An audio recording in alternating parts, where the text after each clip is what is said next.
Hello class, इससे पहले video में जो हमारे एमसीक्यू की सीरीज चली थी क्लास 10 चैप्टर नंबर 6 ट्रायंगल, उसका हमने पार्ट 2 कंप्लीट कर लिया था। आज हम पार्ट 3 की शुरुआत करेंगे और उसे खत्म करेंगे। तो देखिए इसका पहला सवाल क्या कह रहा है। ये कह रहा है कि एक ट्रायंगल बना हुआ है, ठीक, जिसमें बी ए सी मतलब ए पे क्या है 90 डिग्री है, मतलब यहाँ पे हमारा 90 डिग्री बना हुआ है, ठीक। और इसने बोला कि ए डी जो है ना परपेंडिकुलर है किस पे, बी सी पे। ए डी जो है ना इस पर परपेंडिकुलर मतलब यहाँ भी 90 बनेगा, अगर यहाँ 90 बनेगा तो यहाँ भी 90। तो बताना है कि इनमें से कौन सा ऑप्शन हमारा सही होगा।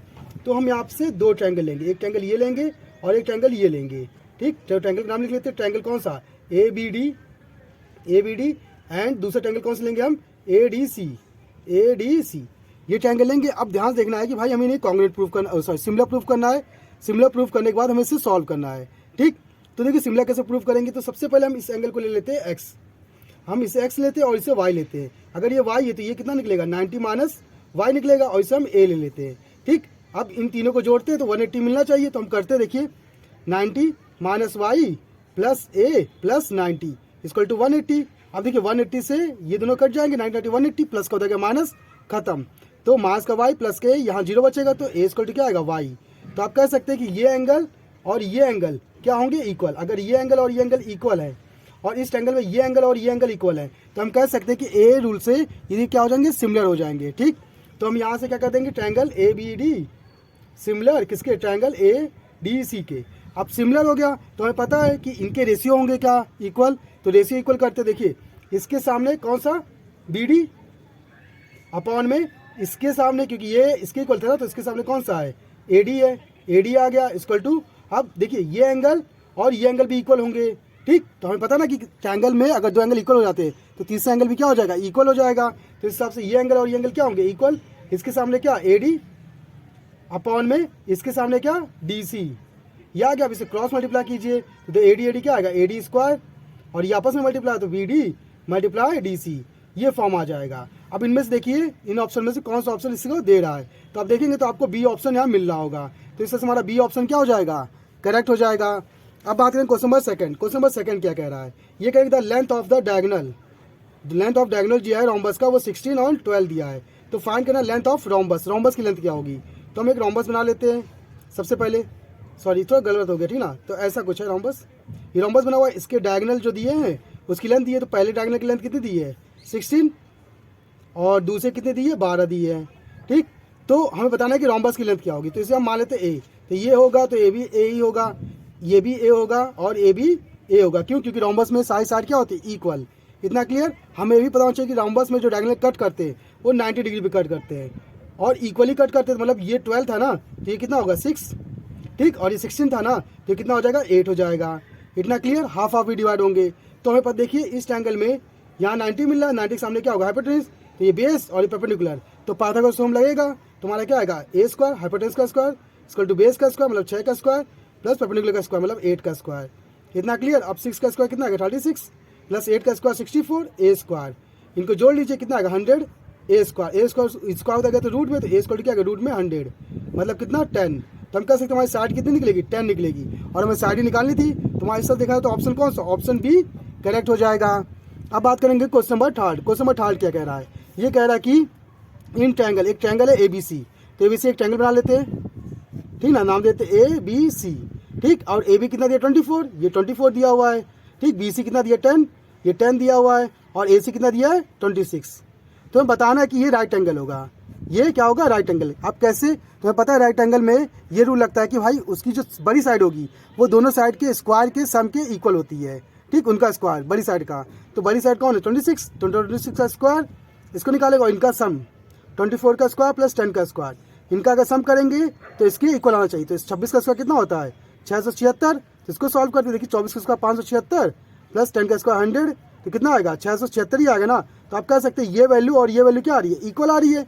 मतलब इसका स्क्वायर जो है इसके और उसके स्क्वायर के सम के इक्वल आ रहा है। तो आप कह सकते हैं ये क्या होगा, राइट एंगल होगा। तो इस तरह से हमारा ये प्रूफ हो जाएगा, ठीक। अब बात करेंगे question number fourth. Question number fourth क्या कह रहा है, ये कह रहा है कि एक लड़की है जिसकी हाइट 90 सेंटीमीटर दिया। तो एक लड़की बनाते हैं, इसकी हाइट कितनी है, 90 सेंटीमीटर। तो आप कह सकते हैं कि अगर मीटर में तो 0.9 मीटर ये लड़की की हाइट दी। अब ये जो लड़की है ना, ये लड़की क्या करती है, लैंप पोस्ट, ये लैंप पोस्ट से इतनी की स्पीड से जाती है दूर से, ठीक। तो अगर लैंप पोस्ट बनाते हैं तो लैंप पोस्ट हमारा यहाँ पे है। अब देखिए लड़की इतनी स्पीड से गई होगी यहाँ पे, तो यहाँ से इसकी बेस से चली होगी ना, इतना क्लियर। अब बोलिए, इसने बोला कि 3.6 अबव द ग्राउंड, इसकी जो हाइट दी है लैंप पोस्ट वो दिया 3.6 दिया है, इतना क्लियर। अब आगे बोला है कि find the length of a shadow after 4 second, 4 second बाद जब लड़की कुछ दूर पहुंचेगी तो उसकी शैडो कितनी, उसकी शैडो की लेंथ निकालनी है। तो लड़की है तो उसकी शैडो यहाँ बनेगी, ठीक। तो हम यहाँ से ट्रायंगल बना सकते हैं, हमारा फॉर्म बन गया। हमें पता है लड़की और जो पोल खड़ा होगा वो 90 डिग्री बनाएंगे, और ये एंगल इस बड़े ट्रायंगल में और इस छोटे ट्रायंगल में सेम है, तो ये हमारा सिमिलर हो गया, इतना क्लियर। अब हमें यहाँ से ये लेंथ चाहिए होगा। अब लड़की की शैडो को हम मान लेते हैं x, लेकिन हमें ये तो पता नहीं है, तो लड़की यहाँ से यहाँ चल के गई होगी कितने सेकंड में, 4 सेकंड में, और स्पीड दिया ये, तो हमें पता है कि स्पीड इक्वल टू क्या होता है, डिस्टेंस अपॉन टाइम।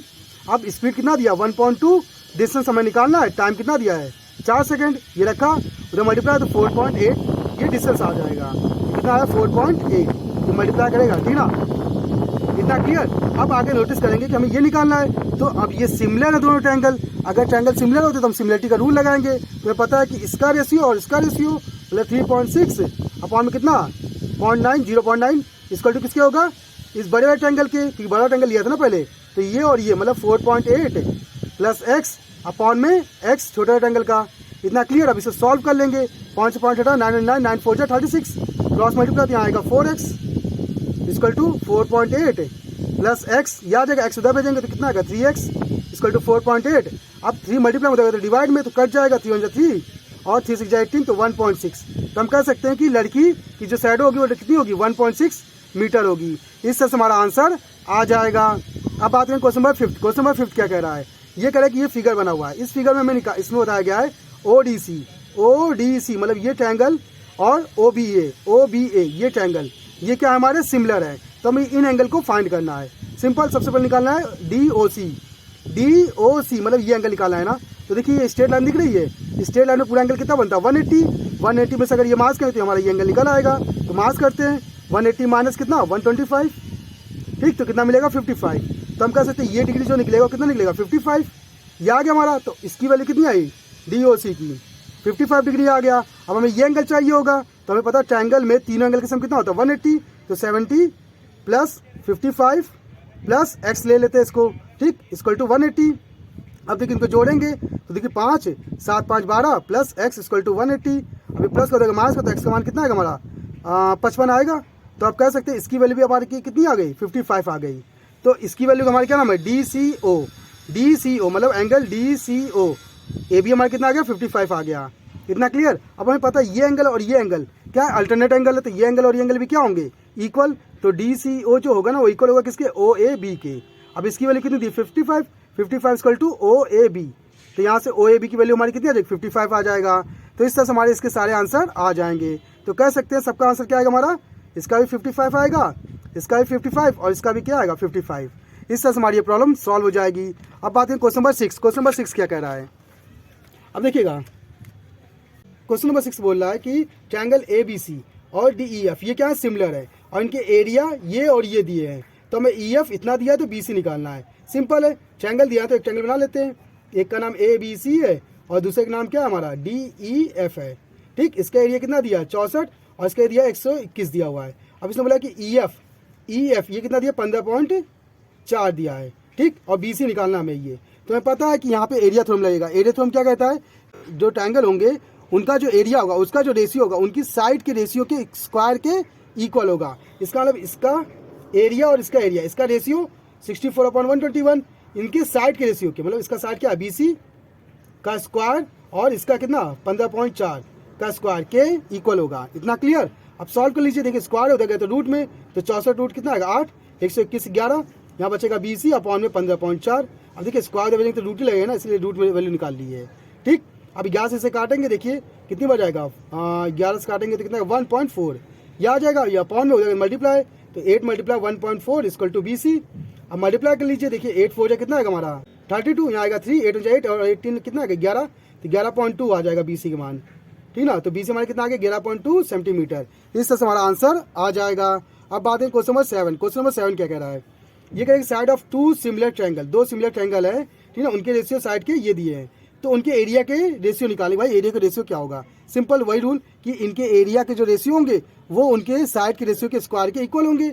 मतलब इनके जो रेशियो होंगे वो इसके स्क्वायर की इक्वल होंगे। मतलब 4 का स्क्वायर अपॉन 9 का स्क्वायर मतलब कितना 16/81। तो आंसर क्या आएगा 16/81 और ऑप्शन कौन सा, ऑप्शन डी करेक्ट हो जाएगा। अब बात करें क्वेश्चन नंबर 8। क्वेश्चन नंबर 8 क्या कह रहा है, ये कह रहा है एक ट्रायंगल बना हुआ है, इस ट्रायंगल में यहाँ पे कितना है 90 डिग्री है। ठीक, अब इसने बोला कि भाई इसकी वैल्यू बताओ, इसकी वैल्यू कितनी होगी। सिंपल 90 है तो ये क्या हो जाएगा हाइपोटेन्यूज। हमें पता है हाइपोटेन्यूज का जो स्क्वायर होगा। अब ये कैसे पता है, ये पाइथागोरस थ्योरम बता गए हैं, ठीक ना। क्या बताएं कि हाइपोटेन्यूज का स्क्वायर इक्वल टू बेस का स्क्वायर प्लस परपेंडिकुलर का स्क्वायर। ये निकालना है, बेस कितना दिया 2.5 का स्क्वायर प्लस 6 का स्क्वायर 36, 2.5 का स्क्वायर कितना है 6.25 प्लस 36, इनको जोड़ लीजिए तो जोड़े देखिए 5 2 पॉइंट, इनको जोड़े 42 आएगा।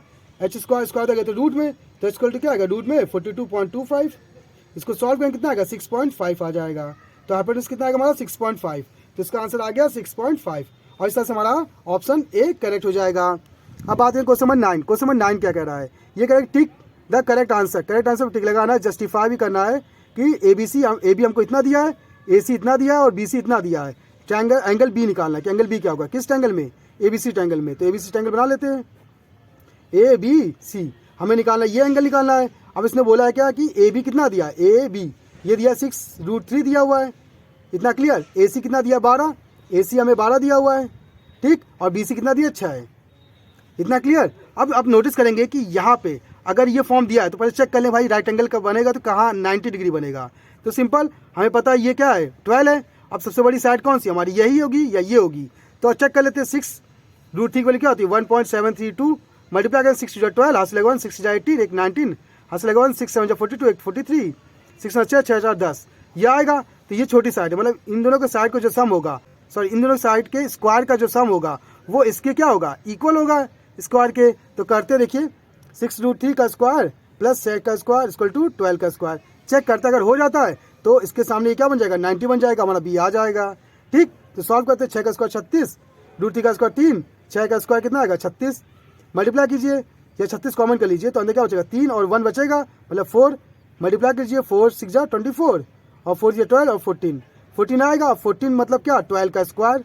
तो आप देख सकते हैं 12 का स्क्वायर ये आया और 12 का स्क्वायर के इक्वल होना चाहिए था, तो यहाँ से इक्वल हो गया। इसका मतलब ये हमारा हाइपोटेन्यूज बन गया और हाइपोटेन्यूज के सामने क्या होता है 90 डिग्री। तो इस तरह से कह सकते हैं कि एंगल बी जो होगा हमारा वो क्या होगा 90 डिग्री होगा और ऑप्शन कौन सा ऑप्शन सी करेक्ट होगा।